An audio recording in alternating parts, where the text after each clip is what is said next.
High court खंडपीठ का अहम निर्णय नियमित चयन से दिए जाने की एकलपीठ के निर्णय को सही ठहराते हुए राज्य सरकार की सभी विशेष अपीलों को किया खारिज।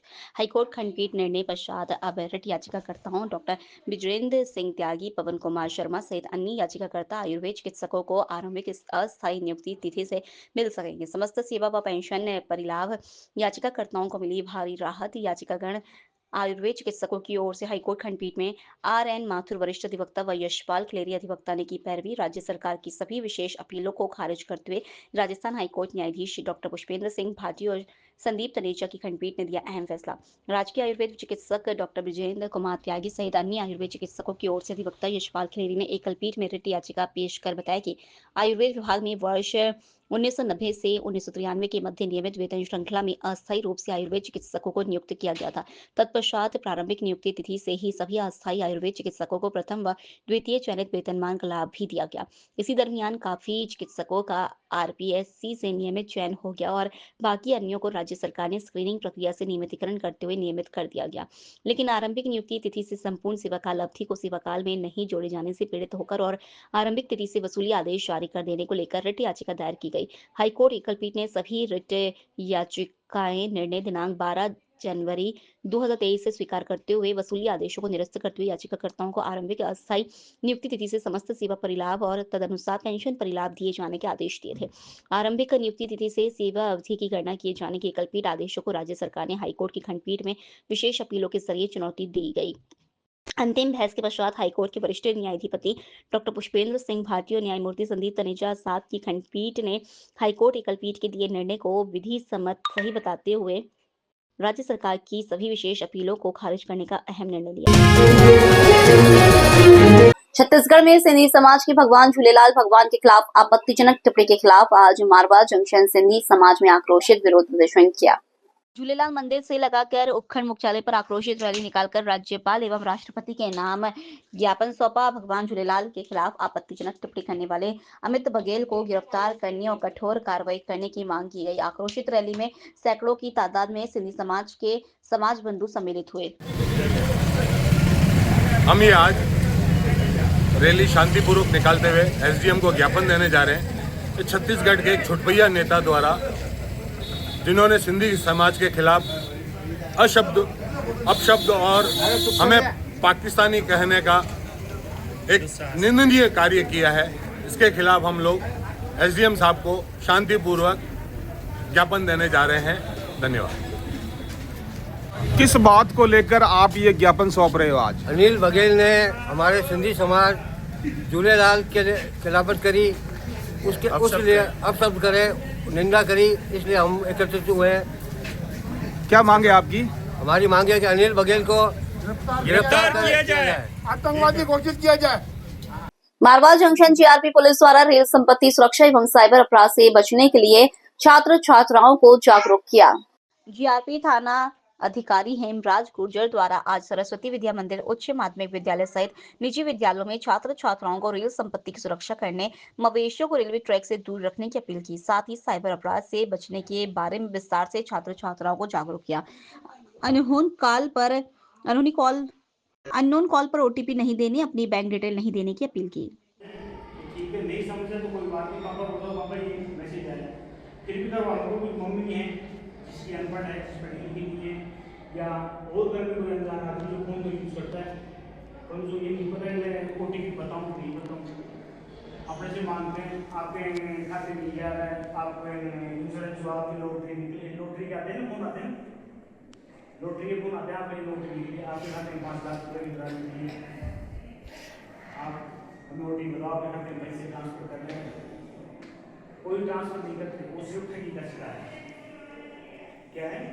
ठगी का। मारवा जंक्शन के बासर राजकीय सीनियर उच्च माध्यमिक विद्यालय पर सांसद खेल प्रतियोगिता का आज समापन हुआ। सांसद खेल जिला प्रभारी ओबीसी प्रकोष्ठ जिला अध्यक्ष हेमंत चौधरी की अध्यक्षता में विधिवत आज खेलों का समापन हुआ। जिला प्रभारी स्थानीय विद्यालय प्रधानाचार्य एवं स्थलीय गांव की गणमान्य अतिथियों द्वारा विजेता टीमों को प्रशस्ति पत्र एवं ट्रॉफी प्रदान की गई। बादशाह गांव में सफल सांसद खेलों का आयोजन करने पर ग्राम वासियों ने विद्यालय एवं जिला प्रभारी का आभार व्यक्त किया। 3 दिन तक चले इस सांसद खेलों में स्थानीय विद्यालय के छात्र छात्राओं एवं ग्रामीणों ने बढ़ चढ़कर हिस्सा लिया। मेरा निवेदन रहेगा श्री ओम प्रकाश जी चौधरी वरिष्ठ अध्यापक, श्री मोहनलाल जी जाट आप पधारें और श्री कुलदीप जी चौधरी एडवोकेट महोदय का अभिनंदन और स्वागत करें। आपके माध्यम से जो तमाम निर्णायक बंधु और खिलाड़ीगण हैं उनके लिए आपकी तरफ से पुरस्कार की व्यवस्थाएं की गई है। संपूर्ण ग्राम पंचायत एवं विद्यालय परिवार की तरफ से आपका हम ब्यावर जिले की बर थाना पुलिस ने फताखेड़ा ग्राम में हुई डकैती के प्रकरण का थानाधिकारी राज दीपेंद्र सिंह व गठित टीम ने 18 घंटे में खुलासा कर 6 अभियुक्तों को गिरफ्तार किया है। बर थानाधिकारी सीआई राज दीपेंद्र सिंह से प्राप्त जानकारी के अनुसार बर थाना में परिवादिया गौरी देवी पत्नी गणपत सिंह जाति रावत उम्र 50 साल निवासी फताखेड़ा ने 10 नवंबर को लिखित रिपोर्ट देकर बताया कि वह अपनी पुत्र वधू उषा पत्नी अजय सिंह के साथ उनके रहवासी घर में भैंस की सार संभाल कर रहे थे। तभी शाम करीब 7 बजे उनके रहवासी मकान में दीवार फांदकर अज्ञात 6 व्यक्तियों ने अनधिकृत रूप से हथियारों से लैस होकर अवैध रूप से प्रवेश किया। उनके हाथ में कूट, चाकू व कुछ हाथ में लाठियां भी थी और मुंह कपड़ों से बांध रखे थे। उन सभी ने मिलकर गौरी देवी व उसके पुत्र वधू को जबरदस्ती पकड़कर कमरे की ओर लेकर गए और पहने हुए चांदी का कंदोरा व पायजेब और मोबाइल छीन कर ले गए। उस दौरान महिलाओं के साथ मारपीट भी की गई। वहीं अभियुक्तों ने लूट के बाद जाते समय महिलाओं को व परिवार वालों को जान से मारने की धमकी दी गई, जिसके बाद इस मामले को गंभीरता से लेते हुए पुलिस टीम का गठन किया गया और पुलिस टीमों द्वारा लगभग 100 से अधिक सीसीटीवी कैमरों को देखा गया और सूचना संकलन की गई और स्थानीय लोगों का सहयोग लिया गया। वहीं सीसीटीवी में हुलिये देखकर संदिग्ध अभियुक्तों की तलाश की गई तो पता चला कि स्थानीय व्यक्ति के सहयोग से रैकी की जाकर वारदात को अंजाम दिया गया है, जिसको लेकर पुलिस ने सीसीटीवी के आधार पर पहचान की जाकर अभियुक्तों की गिरफ्तारी हेतु 10 पुलिस टीमों का गठन किया गया और अभियुक्तों की काफी सघन तलाश की जाकर 6 अभियुक्तों श्याम सिंह रावत उम्र 27 साल निवासी कानीचा, कालू सिंह रावत उम्र 21 साल निवासी फाता खेड़ा, लोकेश सिंह रावत उम्र 21 साल निवासी कानीचा, प्रताप सिंह रावत उम्र 32 साल निवासी गोहाना, अजयपाल सिंह रावत उम्र 24 साल निवासी काबरा व सानू सिंह रावत उम्र 27 साल निवासी कानीचा को गिरफ्तार किया गया। खबर में एक परिवादिया गोरा देवी ने कल एक रिपोर्ट की थी जिसमें कहा कि 10 तारीख को रात को करीब 7 बजे के आसपास वह स्वयं और उसकी पुत्रवधू घर पर अकेले थे और उस दरमियान करीब 6-7 बदमाश हथियारों से लैस होकर के उसके घर में अवैध रूप से प्रवेश किया और उनके साथ मारपीट की। मारपीट करके और सास और बहू से गहने छीन लिए, कंदोरा और पायजेब छीन करके भागे। घटना की जैसे सूचना मिलते ही पुलिस ने सभी जगह नाकाबंदी करवाई। स्थानीय नागरिकों के सहयोग से और पुलिस टीमें अलग अलग टीमें लगा करके सब जगह सीसीटीवी कैमरा वगैरह देखे गए। क्योंकि घटना गंभीरता को देखते हुए टीमों ने मिल करके और तत्काल इस पर एक्शन लेते हुए उसमें से कुल 7 इसमें आरोपी थे। 7 में से 6 आरोपियों को बरामद गिरफ्तार कर लिया और उनसे जो लूटा गया माल था वो भी पुलिस ने बरामद कर लिया है। तो ये सनसनीखेज बड़ी घटना थी और इसके अंदर जो आरोपी है उसमें एक आरोपी पहले हत्या के प्रकरण में भी जमानत पर है। यहाँ साकेत नगर में एक मर्डर का केस हुआ था, उसमें भी मुलजिम था। इसमें टोटल कितने आरोपी सर, कितने गिरफ्तारी हो चुकी, कितने बाकी हैं? कुल 7 आरोपी इसमें हैं, जिसमें से 6 को पुलिस ने गिरफ्तार कर लिया है, बाकी 7वां भी आइडेंटिफाई कर लिया है और उसकी भी तलाश की जा रही है। सर कितने जनों का क्रिमिनल रिकॉर्ड है? इनमें क्रिमिनल रिकॉर्ड देखा जा रहा है, कुछ ज़्यादा लोगों का बहुत ज़्यादा क्रिमिनल रिकॉर्ड नहीं, लेकिन एक अभियुक्त इसमें हत्या के आरोप में आरोपी है जो इसको लीड कर रहा था। और अधिकांश जो आरोपीगण हैं ये टैंकर, ट्रेलर या बड़े भारी वाहन चलाते हैं, पूरे ऑल ओवर इंडिया में, गुजरात और अलग अलग स्टेट में जाते रहते हैं। और अभी दीपावली के आसपास ये सभी आए थे और इन्होंने प्लानिंग करके उसी फताखेड़ा गांव के रहने वाले एक जो आरोपी है, अपराधी है, उसने ही इनको बुलाया, उसने घर दिखाया, रेकी की और बताया कि इस घर में 2 महिलाएं अकेली है, इनका कोई प्रोटेक्शन करने वाला नहीं है और हम वहां चल करके और इनको लूट की वारदात कर सकते हैं। तो ये वारदात की गई थी। सर टीम को कोई जो निश्चित रूप से इस टीम को आज हम क्राइम मीटिंग में जिन्होंने अच्छा काम किया इनको सम्मानित करेंगे और उनको नकद इनाम और पुरस्कार भी देंगे।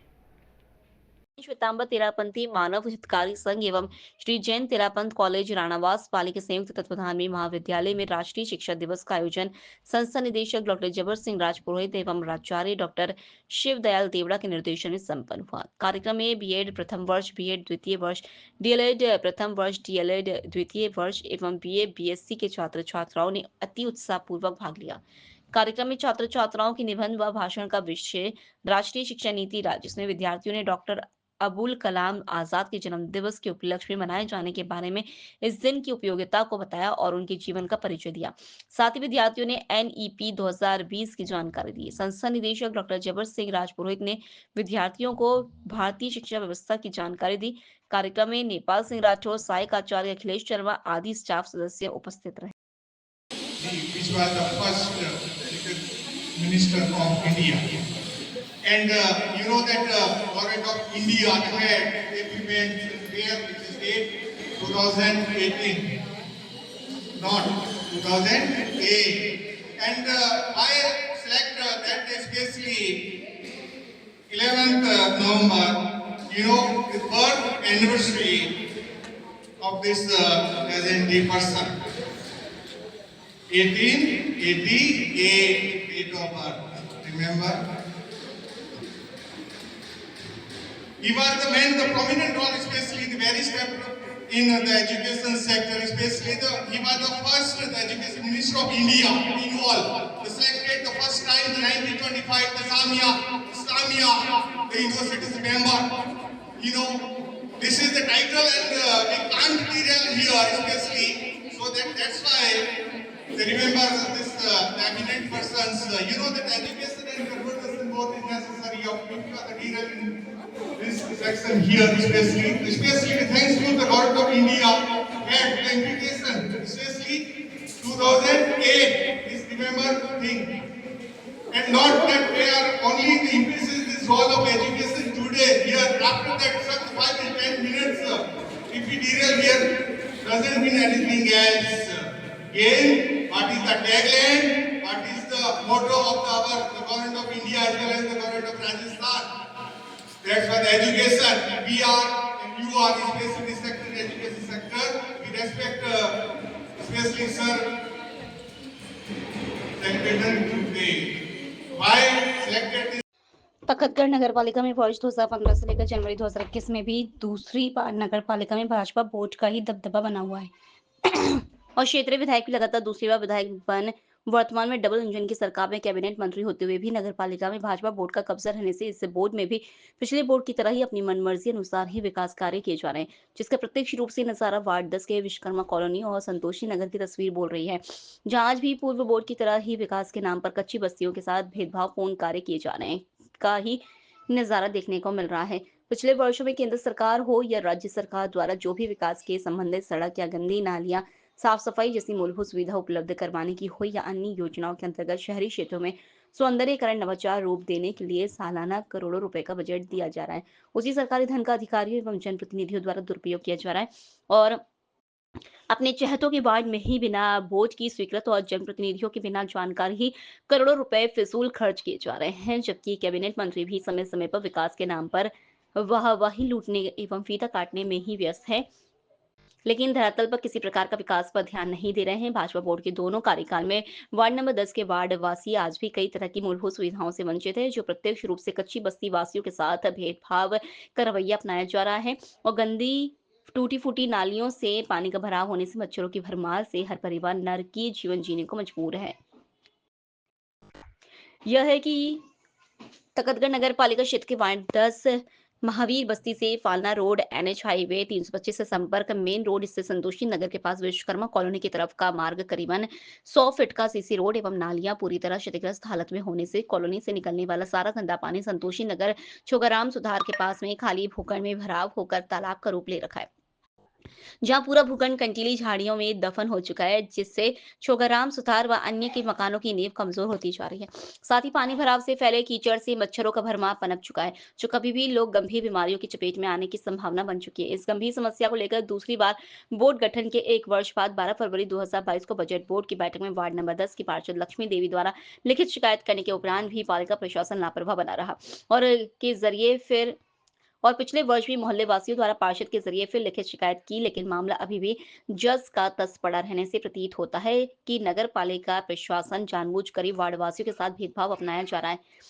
यह है कि वर्ष 2021-22 मुख्यमंत्री बजट घोषणा के अंतर्गत फालना रोड NH 325 से लेकर गणेश राम मेघवाल के मकान तक मई 2022 में सीसी रोड का निर्माण करवाया गया, जिसमें भी पिछले 3 साल से सीसी रोड के दोनों साइड की पट्टियां भी नहीं बनाई गई और नालियां भी आधी अधूरी पड़ी हो रहने से दोनों साइड बबूल की झाड़ियां पनप रही है और नालियों का गंदा पानी भी अन्य भूखंडों में भरा होकर गंदगी का आलम बनता जा रहा है। पिछले वर्ष शिकायत करने पर आनंद फानन में एक साइड की नाली निर्माण करवाई, लेकिन प्रशासन के बिना देखरेख के अभाव में ठेकेदार द्वारा बिना लेवल देखे घटिया प्रवृत्ति की नाली को पूर्णकर इतिश्री कर ली, जहां पर पानी ना तो आगे जा रहा है ना ही पीछे जा रहा है और अभी भी कई जगह नालियां अधूरी पड़ी है, जिससे आज भी संतोषी नगर और विश्वकर्मा कॉलोनी में आम रास्तों की स्थिति बद से बदतर हो गई है। लेकिन प्रशासन द्वारा धरातल पर कोई विकास नहीं कर मात्र कागजों में ही विकास का डंका बजाया जा रहा है।